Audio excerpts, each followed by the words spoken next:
Welcome to Infinite Love. Did you know you are the architect of your own destiny? That you are the master of your own fate? You are behind the wheel of your own life. You are where you are, and what you are because of your own conduct, and your own behavior, and it's been well. It is said over, and over again, that it's not the government, and it's not our parents, and it's not your boss, and it's not your family or your bills. If ever you want to look for the reason for the way things are going in your life, look in the mirror and the truly responsible one. High-achieving, peak-performing human beings always looks in the mirror. If you want things to be different for you, it's up to you to change them. One of the things I found, and it's sometimes hard to get used to, is the fact that no one else can live your life for you. No one else can make decisions for you, and in the final analysis, no one else really cares about you, anywhere near as much as you do for yourself. The slogan of the high achiever is always, if it's to be, it's up to me. We do not look to other people as the solutions for our problems, and what we do is what Henry Ford said, never complain, never explain. In other words, if you're not happy with something, change it, but don't complain about it. Complaining is a sign of weakness, but it's also a sign of victimhood. A person who complains is saying basically, I'm a victim, I am a victim. You can always tell when people have their lives out of control when they talk about what things are being done to them. He did this to me, or she did that to me, they did this to me, the company did this to me. He said they're always saying I'm a victim, or have negative self-talk. I'm weak, I'm little, I'm ineffectual, I'm a child, I'm a victim, I'm a victim, please feel sorry for me. And what this does is that your self-esteem, it just takes away all. So, even the choice of words can be very bad. The reason that people don't succeed is because they have excuses. Can you imagine a leader weeping, whine, crying, and making excuses? Mark Twain said, there are 1,000 excuses for failure, but never a good reason, and so one of the things we do is there's no more excuses. Either do it, or don't do it. Get in, or get out, but don't make excuses. I mentioned this before, but I cannot be too emphatic, and is that you can only give away control. You cannot give away responsibility. You remain responsible for yourself, for your entire adult life. You can give away control by trying to make someone else responsible for your life, and you do. And then you wait for them to tell you what to do, or what not to do, or to give you a raise, or to promote you, or demote you, or hire you, or something else, or you can accept responsibility. Accepting responsibility is mandatory. You cannot go any further. It's like you are literally blocked in place, almost like there's a wall in front of you, until you accept responsibility, and make the leap, and never make another excuse. So, we say that the word responsibility can be broken down into two words: response and ability. It is your ability to respond well in your life. Every time we respond effectively to a challenge, we grow, and become stronger, and we become more tenacious, becoming more confident, and becoming more powerful. So, the only thing that we can be sure of is, challenges in your life will be one series of challenges, after another. They will never stop. They will come like the waves from the ocean, problem after problem, after problem. The only question is, can we respond effectively? As soon as we stop responding effectively to the challenges of outside life, what happens is, we begin to implode. So, whenever you have a challenge, remember to just say, well, here we go again. This is what I do. I respond effectively to challenges. The wonderful thing is, and I learned this in the metaphysics, is to make the decision that no matter what happens, I respond effectively. No matter what problem I have in life, I take charge of it. I accept responsibility, and I respond effectively. If you make that decision in advance, then when the problem occurs, it's almost like they push the automatic button because you're already set and you respond effectively. The expediency factor: we know that people always seek the fastest and easiest way to get the things they want. And if something goes wrong, the thing that they want is to get off the hook. So, the fastest and easiest way is always to blame someone else, but when we blame someone else to that degree, we give control of the problem to that other person, and we take control away from ourselves. Therefore, we become more negative, and we become more frustrated when we try to make other people responsible for things in our life that we don't like. High achievers discipline themselves, control themselves to keep their minds calm, clear, and balanced. John T. Malloy, in his book, Live for Success, says, "Let's not mince words. Let's call them what they are, is that losers never accept responsibility, and winners always do. When things go well for losers, they blame it on luck, and when things go poorly for losers, they blame it on the system. But winners accept both the credit and the blame for everything that happens to them." Fully responsible adults understand the simple principle.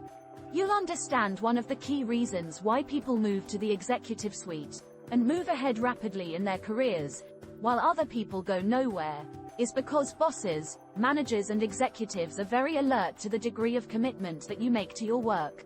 Now, a very important point is when we go to school from the first grade or kindergarten, we stay in school for 12 years. Maybe we go on to university or college, but we get the impression that our education is controlled by and dictated by forces outside of ourselves: the state, the government, the school system.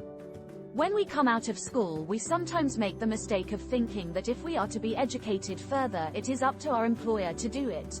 This is one of the worst mistakes that you can make, because irrespective of whether or not your employer offers you training opportunities, you are 100% responsible for continuing to upgrade your skills, because you are working for yourself in every single case.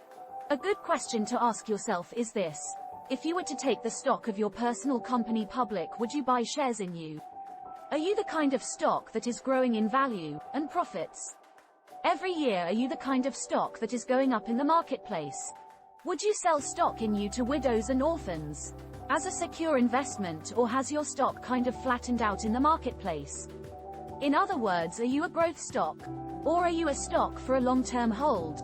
Because truly successful people look upon themselves as growth stocks, and they work upon themselves every day and every week and every year to make the value of what they do worth more as time passes. The winning human being accepts full responsibility for continuously upgrading his or her skills, becoming more and more valuable every year. Now, here's another area of responsibility. The winner always asks, what results are expected of me? One of the qualities of peak performers is that they are always very results-oriented. They always ask themselves, why am I on the payroll? And if you're not sure why you're on the payroll, the first thing that you have to do is go and sit down with your boss and ask him, why am I on the payroll? Now, you don't have to use these words, but here's a very simple technique. Take and write out a job description of what you think that you're on the payroll to do. Write out a list of all the things that you're supposed to accomplish and give it to your boss, and have your boss organize that list in order of priority, which is most important, which is second in importance, which is third in importance, and then always work on what is most important to your boss. Ask yourself, what can I, and only I do, that if done well will make a real difference to my company? And if you own your own company, this question is even more important. Do what will make a difference. They accept responsibility for specific results, and always results that will make a difference. Winners always focus on solutions. They ask, where do we go from here? What do we do from here? Now, there's a big difference between winners and losers. Winners always look to the future, and losers always look to the past. Winners always look to what can be done, and losers always look at who's to blame. Losers focus on problems. Winners focus on solutions, focused on the future rather than the past, in what can be done versus who did what. The responsible person always approaches a problem as though they were a logical solution, and starts off by asking questions like, what exactly is the problem? Start off by defining the problem clearly, and then asking, what are all the possible causes of this problem? And focus the attention of everyone involved on the future. Then the third question is, what are all the possible solutions? Where do we go from here? What do we do from this moment onward? How can we resolve this situation? Not who's guilty or who's responsible or who did what. Remember, an important point in life is that people make mistakes. All human beings make mistakes because we are anxious to get things, and to do things the fastest and easiest way, because often we're ignorant. And we don't know everything we need to know, because often we're more ambitious, and we're in a hurry, because often we are vain, and our egos get in the way. Because of these things we make mistakes. Beings make mistakes. And a person who cannot accept the fact that others make mistakes is not cut out for greatness, and is not cut out for leadership. The acceptance of complete responsibility for your success is the starting point of all great achievement, which is to sit down and say that if anything that is going to happen to you or for you in life is up to you.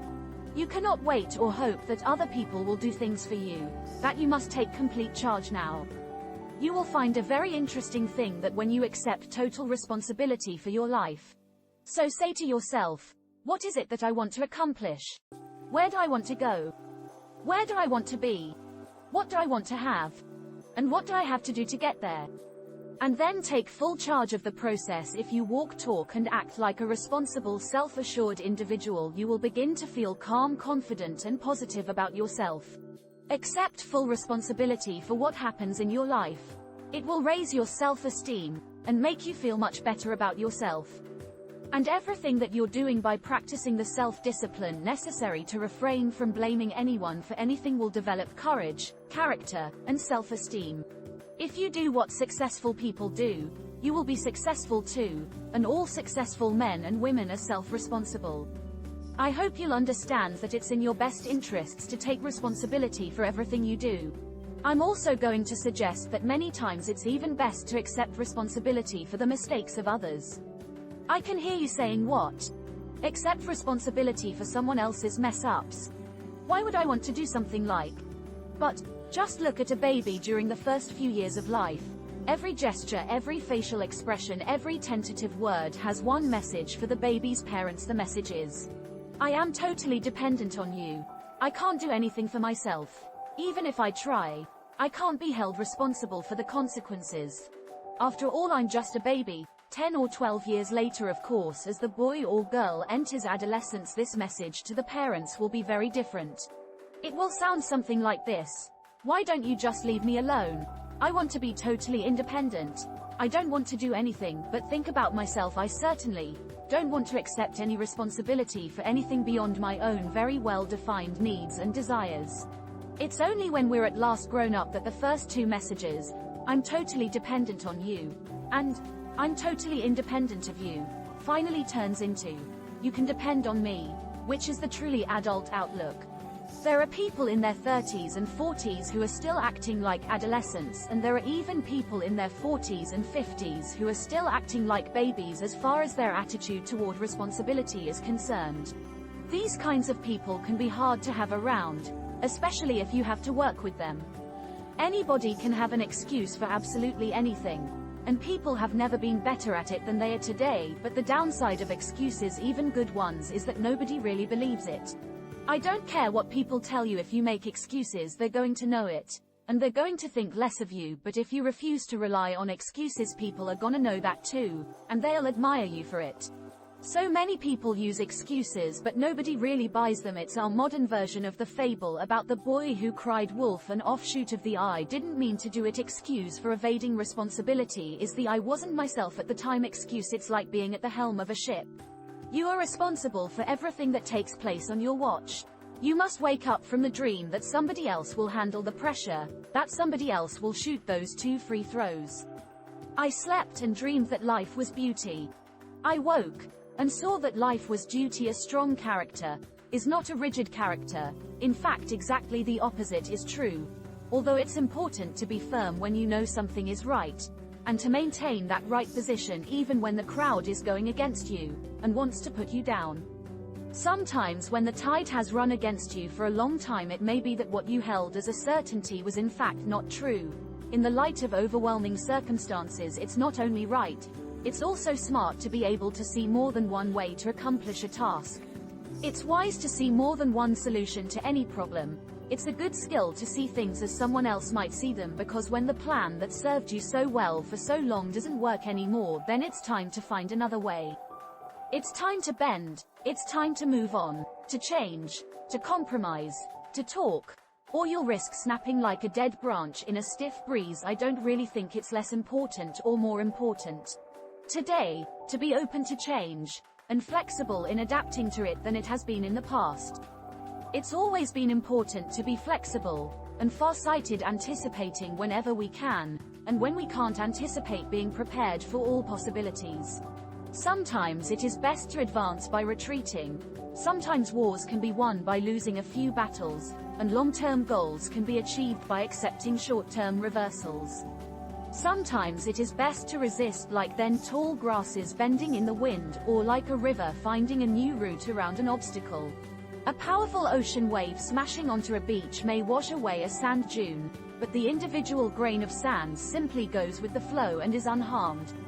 Flexibility is simple in theory but tremendously challenging in practice. It means we have to learn to distinguish between what we can control and what is beyond our control.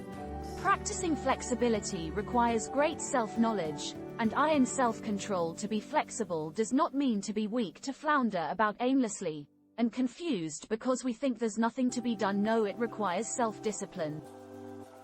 Thank you for watching. We hope this video inspired you.